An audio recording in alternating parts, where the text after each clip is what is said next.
Hello student, कैसे आप लोग। मैं प्रियंका आप सभी का सक्सेस मिशन में स्वागत करती हूँ। दोस्तों, जैसा कि आप जानते हैं कि बिहार शिक्षक भर्ती परीक्षा 2023 का आप लोगों का जो है ओमर सीट रिलीज हो चुका है। ओमर सीट में जो है उसके बाद रिलीज होने के बाद क्या है कि नंबर जो है कम आ रहा है। क्यों नंबर कम आ रहा है? क्योंकि बहुत सारे स्टूडेंट के ओमर सीट में जो है एरर आ रहा है। तो किस तरीके का एरर आ रहा है जिसकी वजह से जो है आपका मार्क्स कम हो जा रहा है, ये भी मैं आप लोगों को बताऊंगी। ठीक है।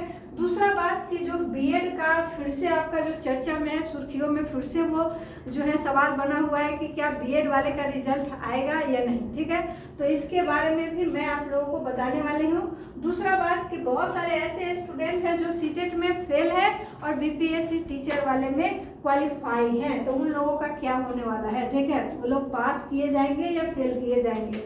ठीक। दूसरा बात कि इन सभी अगर पॉइंट्स को देखा जाए तो ये आपके कट ऑफ पे जो है बहुत बड़ा इफेक्ट डालती है। ठीक है, तो हम लोग लास्ट में जो है ये भी देखेंगे कि इन सभी पॉइंट्स के वजह से जो है हमारा कट ऑफ कैसे प्रभावित होगा। ठीक है, तो उसके बारे में भी हम लोग बात करेंगे। तो वीडियो के अंत तक बने रहें और हमारे चैनल पे नए हैं तो हमारे चैनल को सब्सक्राइब कर लीजिए और ज़्यादा से ज़्यादा अपने दोस्त लोगों में भी शेयर कीजिए। ठीक है, क्योंकि ये सब ऐसी जानकारी है जो आपके जितने लोगों को आप शेयर करेंगे सभी को जानना बहुत जरूरी होता है। ठीक है, तो देखिए सबसे पहले आपका उमर सीट आ चुका है। अब उमर सीट आया है तो इसमें जो है क्या ऐसा वजह है कि सबका नंबर कुछ ना कुछ कम हो रहा है, किसी का 1, 2, 4 इस तरीके से नंबर कम हो गया। तो देखिए वो आयोग की तरफ से कोई गलती नहीं किया गया है, गलती यहाँ स्टूडेंट ही किया है।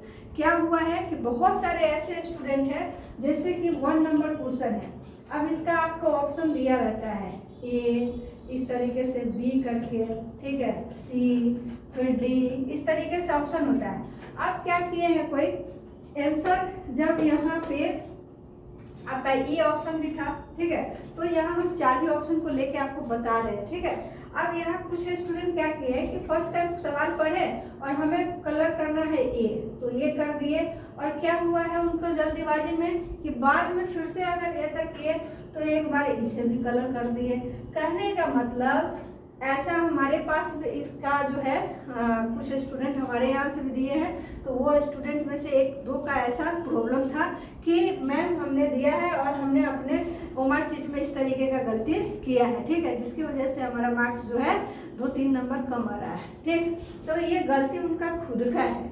आपने क्या किया, जल्दीबाजी में जो है आप दूसरे सवाल का भी आंसर पहले वाले ऑप्शन में ही टिक कर दिए, क्योंकि ओमर सीट जो आपका दिया रहता है तो उसमें आपको अच्छे तरीके से बारीकी को समझते हुए आपको हर एक चीज़ करना होता है। ठीक, तो ये भी है।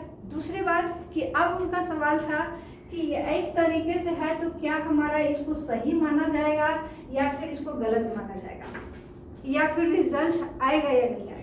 तो देखिए अगर आपने इस तरीके से 2 ऑप्शन मारे हैं या 3 ऑप्शन मारे हैं, ठीक है, मिस्टेक से, तो देखिए आपका रिजल्ट तो आएगा। रिजल्ट ऐसा नहीं है कि उसकी वजह से आपका रुक जाएगा।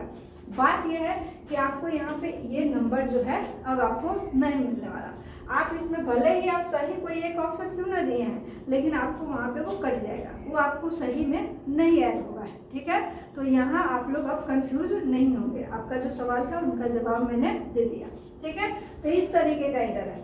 दूसरा बात कि बहुत सारे कुछ स्टूडेंट ऐसे भी होंगे जो रोल नंबर वगैरह में अगर एरर किए होंगे, अगर रोल नंबर मिस्टेक कर लेते हैं तो उनका रिजल्ट पेंडिंग में हो जाएगा, उनका रिजल्ट जो है आने के चांसेस नहीं है, क्योंकि आप रोल नंबर ही मिस्टेक कर लेंगे तो रिजल्ट देने में जो है आयोग को गलती होगी। ठीक, लेकिन अगर आपका उमर सीट अभी निकला है तो इस चीज़ का प्रूफ है कि आपने सही चीज़ें दी है, तभी तो आपका जो है आया भी है। ठीक है, तो अगर कोई मिस्टेक अगर इसमें हुआ होगा, अगर आप रोल नंबर मिस्टेक कर लेते हैं, कहीं पे कुछ और गलती कर लेते हैं, ठीक है, जो बेसिक इन्फॉर्मेशन आपको उसमें देना है, तो उसके वजह से रिजल्ट किसी का रुकता है, नहीं तो आपका नहीं रुकता है। तो जनरली ऐसे जो है बहुत सारे स्टूडेंट कोई भी जल्दी गलती नहीं करता है। ठीक है, चलिए गलती इसमें होती है क्योंकि ये ऑप्शन ज़्यादा होते हैं और आंख जो है एक जगह कांस्टेंट नहीं हो पाता है, तो ऐसे मिस्टेक हो जाते हैं। ठीक है, रोल नंबर वगैरह जल्दी जो है कोई स्टूडेंट गलती नहीं करते हैं।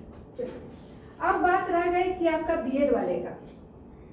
बीएड वाले का फिर से जो है एक उम्मीद जग गया है। ठीक है, तो अब उसमें क्या है कि उन लोगों को एक क्या बोला जाए, मतलब एक तरह से एक मजाक भी बन के रह गया हुआ है। ठीक, तो अभी जो है एक रोशनी दिखा है कि रिजल्ट आया, तो बहुत सारे स्टूडेंट का जो है सवाल है कि क्या रिजल्ट आएगा या नहीं आएगा, और इनका तो ये दुख है। और दूसरा बात, उनके जो छोटे भाई है डीएलएड वाले, वो तो और ज़्यादा परेशान है कि हमारे बड़े भैया की वजह से हमें दुख झेलना पड़ेगा। मतलब समझ में आया? कहने का मतलब है कि आपके बड़े भैया का अगर रिजल्ट आ गया तो सबसे ज़्यादा दुखी आपके घर में आपके छोटे भाई होने वाले हैं, क्योंकि कट ऑफ प्रभावित हो जाएगा। बात समझ में आया?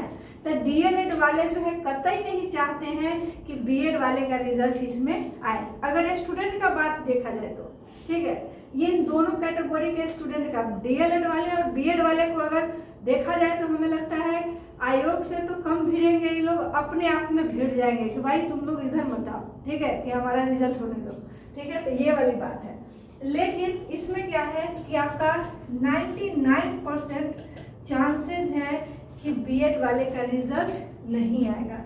ठीक है, कोई रिजल्ट नहीं आने वाला। ठीक है, समझ में आ रहा है? कहने का मतलब 1% जो अभी आस जो जिनका लगा हुआ है, तो मेरे ख्याल से वो आप लोग उसको निगलेक्ट करके चलिए। आगे का आपका रास्ता क्लियर है। ठीक है, आगे आपका वैकेंसी आने वाली है, उस पर आप फोकस कीजिए। ये चीज़ में अगर कुछ भी होने को है तो आप अकेले नहीं बैठे हैं, यहाँ हजारों लाखों स्टूडेंट है बीएड अभ्यर्थी। ठीक है, जो भी कुछ होगा तो उन सभी के साथ होगा। ठीक है, तो ये सभी चीज़ है। ठीक है, अगर 1% जो चांस यहाँ पे जो है आपका बन रहा है, अब 1% में अगर दे दिया मिस्टेक से, मतलब हम उसको मिस्टेक ही मानेंगे कि अगर 1% में भी अगर रिजल्ट आया तो जानते हैं डीएलएड वाले केस कर देंगे फिर से बीएड वाले पे, क्योंकि वो लोगों का यही कहना है कि डीएलएड वाले का जो है प्राइमरी में उसका अधिकार है, बीएड वाले को इसमें नहीं आना चाहिए। ठीक है, तो ऐसे मैटर ये उलझने ही वाला है और ज़्यादा अभी सुलझने वाला नहीं है। ठीक है, लेकिन 2 से 3 दिनों में जो है आपको इतने डेज में जो है ये पूरा का पूरा 100% श्योरिटी के साथ जो है इसका आपका जवाब आ जाएगा आयोग की तरफ से। ठीक है, तो जब 100% इसका श्योरिटी के साथ अगर जवाब आता है तो मैं उसका वीडियो भी आप लोगों के पास पहुंचा दूंगी। ठीक है, बना दूंगी। चलिए, अब इसका टेंशन आप छोड़ दीजिए। नवंबर के आसपास, अक्टूबर नवंबर में आपका वैकेंसी आ रहा है, उस पर फोकस कीजिए। ठीक है, आगे के दिनों को देखना है, पीछे का ये चीज़ें अभी छोड़ दीजिए। अब रहा बात कि यहाँ बहुत सारे स्टूडेंट ऐसे भी है, ठीक है, कि सीटेट भी दिए थे और बीपीएससी टीचर भी दिए थे अपियरिंग में। ठीक है, अब उन लोगों के साथ ऐसा इस बार खेल हो गया है, कहने का मतलब सीटेट में फेल हो गए हैं, बीपीएससी में पास हो गए हैं। तो अब वो लोग क्या सोच रहे हैं, ऐसा तीर मारने का सोच रहे हैं कि अच्छा सीटेट में ना फेल हो गए, बीपीएससी में तो पास हो गए हैं ना, तो हमें तो यहाँ पे हो जाना चाहिए हमारा जॉब। तो भैया ऐसा कुछ नहीं है। अगर इसके लिए क्या था, बीपीएससी के लिए आप तभी एलिजिबल है जब आप सीटेट क्वालिफाई हैं, क्लियर लिखा हुआ है नोटिफिकेशन में। इसलिए इस तरीके का गलत फहमी अपने दिमाग में मत पालिएगा। ठीक है, स्टूडेंट है, स्टूडेंट की तरह आप लोगों को सटीक इन्फॉर्मेशन और ऑथेंटिक आप लोगों को मालूम होना चाहिए। ठीक है, कभी भी कोई फॉर्म भरते हैं तो आपको नोटिफिकेशन का पूरा ज्ञान होना चाहिए। अगला कौन क्या बोलता है उससे कोई बहस नहीं है। ठीक है, आपको अपने नोटिफिकेशन में जो लिखा होगा आयोग की तरफ से वही मान्य होता है। ठीक है, ऐसा नहीं कि अड़ोस पड़ोस कोई भी कुछ बोल दे तो वो आप मान लेना है। ठीक है, तो अगर सीटेट में आप फेल है तो बीपीएससी में आपका रिजल्ट आने का जो है, रिजल्ट आ भी रहा है तो आप जॉब नहीं करने वाले, आपको जॉब नहीं मिलने वाला। ठीक है, तो यहाँ पे आप लोगों का भी क्या है, नो है। अगर आप सीटेट में फेल हो जाते हैं तो बीपीएससी का रिजल्ट लाके आप कुछ नहीं कर सकते। बात समझ में आई? ये है चीज़ें। अब बात हो जाती है कि ये सभी तिकरमबाजी के बाद सबसे मेन चीज़ ये है कि ओमर सीट जो आपका रिलीज हुआ उसमें जो बच्चे लोग जो मिस्टेक किए, ठीक है, और 1-2 ऐसे नहीं हैं, ज़्यादा की संख्या में है, इसकी संख्या बहुत ज़्यादा है। ठीक है, अब ज़्यादा संख्या में है तो कहने का मतलब जो है, एक तो ऐसे ही लाले पड़ा हुआ है, जितना वैकेंसी है उतना भी कैंडिडेट नहीं क्वालिफाई हो रहा है, और ऊपर से एक इस पे जो है यहाँ पर भी आपका जो है इस तरीके का गेम हो गया। ठीक, अब यहाँ पर जिनका जो भी मार्क्स आ रहा था, ठीक, कोई ऑप्शन की वजह से डबल मतलब ऑप्शन कलर करने की वजह से उनका जो है मार्क्स नीचे चला गया है, ठीक है। अब इसका जो है आपके कट ऑफ पे बहुत ही ज़्यादा इफेक्ट पड़ेगा, ठीक है। तो क्या इफेक्ट पड़ेगा, सबसे पहले ये समझिए, आयोग के तरफ से आपका जो है क्वालिफाइंग मार्क्स ये दिया हुआ था, मिनिमम क्वालिफाइंग मार्क्स दिया हुआ था, ठीक है, मिनिमम क्वालिफाइंग मार्क्स। तो मिनिमम क्वालिफाइंग मार्क्स क्या है, तो जनरल वाले को जो है 40% लाना था, ठीक है, जो कि यहाँ 40 मार्क्स होता है, ठीक, और ओबीसी वाले को 35.6% जो कि 43.80 होता है, मतलब 44 नंबर लाना था, और ईबीसी वाले को 34% जो कि 40.8 करने का मतलब 41 मार्क्स लाना था। उसी तरह आपका इधर जो है एससी एसटी पीडब्ल्यूडी मतलब विकलांग और फीमेल किसी भी कैटेगरी को, चाहे वो विकलांग हो, जनरल हो, ओबीसी हो, पिछड़ा हो, कोई भी हो, ठीक है, तो सभी कैटेगरी के फीमेल इन सभी को लाना था 32%, ठीक है, जो कि 120 का 32% जो होता है 38.4 होता है, कहने का मतलब जो है 39 मार्क्स, ठीक। ये जो है आयोग की तरफ से आपका मिनिमम क्वालिफाइंग मार्क्स जो है तय किया गया था। अब आप लोगों का कट ऑफ क्या बनने वाला है, तो वो देखिए आपका कट ऑफ जो है, अब मैंने पहले भी आप लोगों को बोला था, देखिए जनरल का जो है अब आप लोगों का कट ऑफ जो है 50 से 52 रहेगा, ठीक है। उसके बाद जो है आपका ओबीसी का जो कट ऑफ होगा ये आपको 48 से 50 के बीच रहेगा। एबीसी का जो कट ऑफ है ये जो है आपका जो है इसका कट ऑफ, तो इसका जो कट ऑफ है आपको 47 से 49 आपका रहने वाला है, ठीक है, एबीसी का। और जितने भी एससी एसटी पीडब्ल्यूडी या फीमेल ऑल कैटेगरी फीमेल की है, तो इनका जो है कट ऑफ आपको 39 से 41 रहेगा, ठीक है।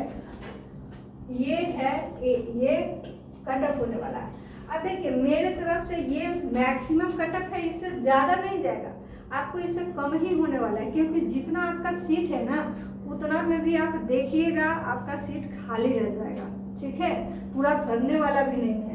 अब देखिए यहाँ मिनिमम जो कट ऑफ है आयोग की तरफ से कि 38.4 मतलब 39 मार्क्स, तो आपका कट ऑफ भी 39 से 41 ही जाने वाला है। दूसरी बात कि आयोग ने सीधी सीधी शब्दों में भी बोला है, ट्वीट पर भी आपके बीपीएससी आयोग के चेयरमैन भी बोले हैं, ठीक है, कि अगर हमारा 75% जो है 75% सीट जो है फुलफिल नहीं होता है, ठीक है, तो हमारा जो ये मिनिमम कट ऑफ का जो क्राइटेरिया है इससे भी कम जो है कट ऑफ पे हम स्टूडेंट को ले सकते हैं, ठीक है। तो ये वाली बात है। तो इस कंडीशन में जो है ये आपका मैक्सिमम कट ऑफ है, इससे कम ही रहेगा लेकिन ज़्यादा आपका होने वाला नहीं है, ठीक है। अब ये जो है सिर्फ बिहार के लिए है, अदर स्टेट वाले फिर अपने दिमाग में कुछ और सोच के मत बैठ जाइएगा कि ऐसा जो है हमारा मैम बताइए, ठीक है, ये बिहार के कैंडिडेट के लिए है, ठीक है। तो अब आप लोगों को कितना मार्क्स आ रहा है ये सब कमेंट में बताइए, कौन श्योर है, फाइनल ओमर सीट भी आपका आ ही गया है, ठीक है। अब ओमर सीट को आप मिलाइए, ठीक है, किनका कितना मार्क्स आ रहा है फाइनली, और उसके बाद इस कट ऑफ से आप तुलना कीजिए, ठीक है। कमेंट सेक्शन में ज़रूर आप लोग बताइए किसका कितना मार्क्स आया, ठीक है। आप लोगों का मार्क्स हम देखते हैं तो हमें भी थोड़ा अच्छा लगता है, ठीक है। तो और अगर किसी भी तरीके का इससे जैसे जो भी चीज़ें हम बताए हैं कहीं भी डाउट है तो आप कमेंट सेक्शन में जो है वहाँ से सवाल आप पूछ सकते हैं, कमेंट कर सकते हैं, ठीक है। और उसके लिए हमने लाइव जो है सेशन भी रखा हुआ है कमेंट का जवाब देने के लिए, ठीक है, जो कि आपका 1 या 2 सप्ताह मतलब ये 2 वीक के अंदर में आपका जो है सैटरडे के दिन जो है आपका लाइव सेशन हम लोग रखते हैं, जिसमें आप लोगों के सवालों के जवाब वहाँ पे डायरेक्टली होता है, आप उधर से सवाल करते हैं इधर से जवाब देते हैं, ठीक है। तो अब हमारे चैनल पे अगर नए हैं तो हमारे चैनल को ज़रूर सब्सक्राइब करके जाइए।